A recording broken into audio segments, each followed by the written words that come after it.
নমস্কার, আমি দেবজ্যোতি। আমার নতুন পর্বে আপনাদের সকলকে স্বাগত জানাই। আজকে যে বিষয়টি নিয়ে আলোচনা করব, এই মুহূর্তে রাজ্য রাজনীতিতে অত্যন্ত চর্চিত বিষয়। অবশেষে তৃণমূল কংগ্রেসে ফিরতে চলেছেন শোভন চট্টোপাধ্যায় এবং বৈশাখী বন্দ্যোপাধ্যায়। এক কথায় সেই খোকাবাবুর প্রত্যাবর্তনের মতো। তৃণমূল নেত্রী মমতা বন্দ্যোপাধ্যায় তার বেশ কিছু কাজকর্ম নিয়ে তিনি প্রশ্ন তুলেছিলেন, তার বান্ধবীকে নিয়ে প্রশ্ন তুলেছিলেন। তখনই তৃণমূল নেত্রীর উপর রাগ করে তিনি মন্ত্রিসভা থেকে পদত্যাগ করেন। পরের দিনই কলকাতার মেয়রের মতো পদ থেকেও তিনি পদত্যাগ করেন, ফিরে যান ভারতীয় জনতা পার্টিতে। তৃণমূল নেত্রীকে বিস্ফোরক মন্তব্য করে আক্রমণ করেছিলেন এই শোভন চট্টোপাধ্যায় এবং বৈশাখী বন্দ্যোপাধ্যায়। কিন্তু ভারতীয় জনতা পার্টিতে বেশি দিন তিনি থাকতে পারলেন না।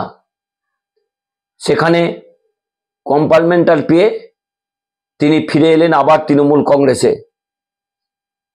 মাফ করবেন, ফিরতে চলেছেন তৃণমূল কংগ্রেসে। তৃণমূল নেত্রী মমতা বন্দ্যোপাধ্যায়কে যার পর নাই তিনি তীব্র ভাষায় আক্রমণ করেছিলেন।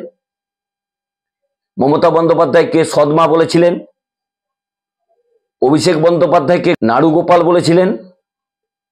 সেই সদমায়ের কাছে আবার ফিরতে হচ্ছে। ভারতীয় জনতা পার্টি থেকে যখন তিনি পদত্যাগ করেন, তারপর থেকে মাঝে মাঝে কয়েকটি গদি মিডিয়াতে তাকে দেখা যেত। বড় বড় বক্তব্য রাখতেন। তৃণমূল কংগ্রেসের দুর্নীতি রয়েছে, তৃণমূল কংগ্রেসের ভ্রষ্টাচার বেড়ে গেছে। সেই তৃণমূল কংগ্রেসেই আবার ফিরতে হলো, এবং তার জন্য কিন্তু সময় লেগে গেল প্রায় 2 বছর। তৃণমূল নেত্রী মমতা বন্দ্যোপাধ্যায় বরাবরই এই শোভন চট্টোপাধ্যায়কে একটু ভালোবাসেন। সেই ভালোবাসার প্রতিদান অবশ্য দিয়েছিলেন। দল ত্যাগের পর তৃণমূল নেত্রীকে আক্রমণ করেছিলেন। দক্ষিণ 24 পরগনায় কি হয়, কালীঘাটে কি হয়, তা নিয়েও মন্তব্য করেছিলেন। রাজনৈতিক নেতাদের স্মৃতিশক্তি একটু কম হয়, কিন্তু শোভন চট্টোপাধ্যায় তিনি যে কথাগুলি তৃণমূল নেত্রী মমতা বন্দ্যোপাধ্যায়কে বলেছিলেন, সেগুলো একটু স্মৃতির পাতা উল্টালেই আপনার কাছে পরিষ্কার হয়ে যাবে। তবে ইতিমধ্যেই সোশ্যাল মিডিয়াতে কিন্তু বেশ লেখালেখি শুরু হয়েছে। কেউ কেউ বলছেন নবাব কিনলে আরাম ফ্রি, মানে শোভন চট্টোপাধ্যায়ের সঙ্গে বৈশাখী বন্দ্যোপাধ্যায়কে কটাক্ষ করছেন। কেউ কেউ বলছেন বেড কভার কিনলে যেমন বালিশের কভার ফ্রি দেওয়া হয়, তেমনি শোভন চট্টোপাধ্যায় তৃণমূল কংগ্রেসে ফিরছেন, তার বান্ধবীকে নিয়ে তিনি ফিরছেন। অর্থাৎ শোভন চট্টোপাধ্যায়ের সঙ্গে বৈশাখী বন্দ্যোপাধ্যায় ফ্রিতে তৃণমূল কংগ্রেসে ফিরতে চলেছেন। এই দলে ফেরা কিন্তু খুব একটা সহজ হয়নি। অভিষেক বন্দ্যোপাধ্যায় মমতা বন্দ্যোপাধ্যায়ের সঙ্গে একাধিকবার বিভিন্ন মাধ্যম দিয়ে তিনি আলোচনা করেছেন। মমতা বন্দ্যোপাধ্যায় কোনো মতেই বৈশাখী বন্দ্যোপাধ্যায়কে দলে নিতে চাইছিলেন না। কিন্তু একটু আগে একটা কথা বলছিলাম, মমতা বন্দ্যোপাধ্যায় তাকে যথেষ্ট স্নেহ করে। সেই স্নেহ করেন বলেই বারবার শোভন চট্টোপাধ্যায়ের অনুরোধ তিনি ফেলতে পারেননি। অবশেষে শোনা যাচ্ছে তিনি নাকি মৌখিক একটা সম্মতি দিয়েছেন। 21শে জুলাইয়ের মঞ্চে এই শোভন বৈশাখী তারা একসঙ্গে নাকি তৃণমূল কংগ্রেসে ফিরবেন।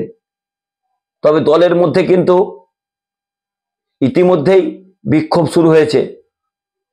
আজ বিকেলেই এক তৃণমূল নেতার সঙ্গে কথা হচ্ছিল, প্রথম সারির নেতা কলকাতার। তিনি বলছেন যে বাজারে যখন কোনো জিনিস বাজারজাত করা যায় না, তার কোয়ালিটি খারাপ হয়, তখন দেখবেন ফ্রি দেওয়া হয়। দেখবেন লেখা থাকে বাই 1 get 1।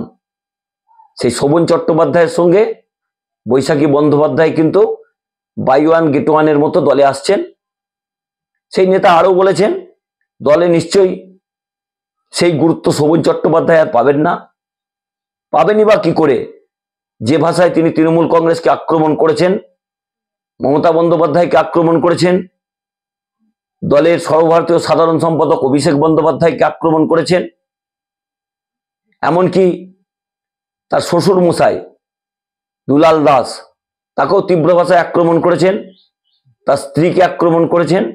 তার আক্রমণ থেকে বাদ যাননি তার পরিবারের সদস্যরাও, শুধুমাত্র এই তার বান্ধবী বৈশাখী বন্দ্যোপাধ্যায়ের জন্যই শোভন চট্টোপাধ্যায়ের এত অবনতি হয়েছিল। কিছুদিন আগে নাকি শোনা গেল শোভন চট্টোপাধ্যায় তার সমস্ত স্থাবর অস্থাবর সম্পত্তি সন্তানদের দিলেন না, তিনি দিয়ে দিলেন তার বান্ধবী বৈশাখী বন্দ্যোপাধ্যায়কে। ভারতবর্ষ সাক্ষী থাকলো একজন বান্ধবীর জন্য একটা মানুষ কিভাবে রাজ্য মন্ত্রিসভা থেকে পদত্যাগ করেন, মেয়রের মতো একটা গরিমাময় পদ থেকে পদত্যাগ করেন, স্ত্রীকে ত্যাগ করেন, সন্তানদের ছাড়েন সেই বান্ধবীর জন্য। সেই আদমিভের কথা মনে পড়ে যাচ্ছে, যেভাবে তারা বন্ধুত্বের জন্য আত্মত্যাগ করেছিলেন। সেই শোভন চট্টোপাধ্যায় এবং বৈশাখী বন্দ্যোপাধ্যায়ের গত কয়েকদিনের যে বন্ধুত্ব, তা নিয়ে কিন্তু গোটা বাংলা মাঝে মধ্যে চর্চার কেন্দ্রবিন্দুতে এই বন্ধুত্বকে নিয়ে এসেছিলেন। মাচার আড্ডাতেও বেশ কটাক্ষ শুনতে হতো এই বৈশাখী বন্দ্যোপাধ্যায় এবং শোভন চট্টোপাধ্যায়কে। তারা বেশ কিছুটা খিল্লির পাত্র হয়ে গেছিলেন সাধারণ মানুষের কাছে, তবে বেশ কয়েকজন মিডিয়া বন্ধুর কাছে খুব প্রিয় পাত্র ছিলেন। ঘন্টায় ঘন্টায় তাদের টিভির পর্দায় দেখা যেত, কখনো সরস্বতী পুজোয়, কখনো ভাতৃদ্বিতীয়ায়।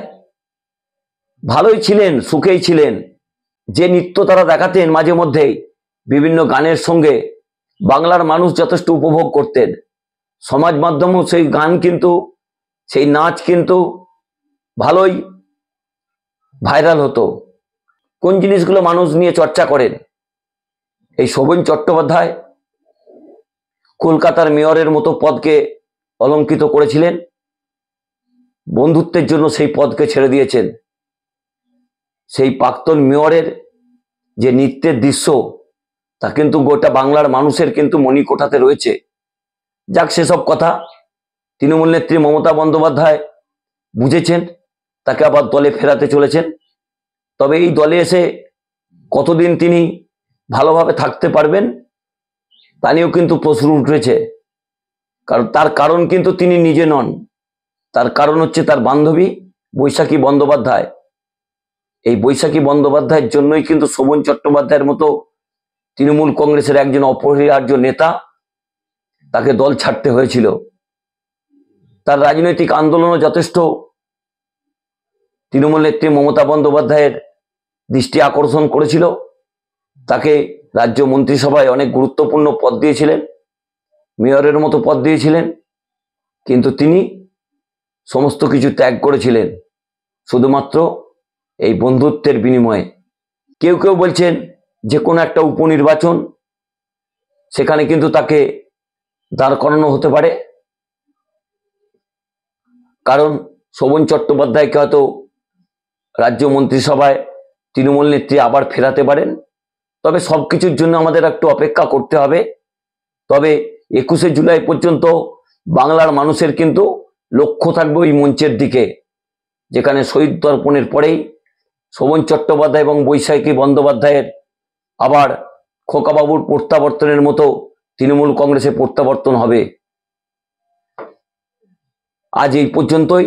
যদি আমার এই পর্বটি ভালো লাগে, আমার পাশে থাকবেন, আমার চ্যানেলটি সাবস্ক্রাইব করবেন, বেল আইকনটি ক্লিক করবেন। শুভরাত্রি।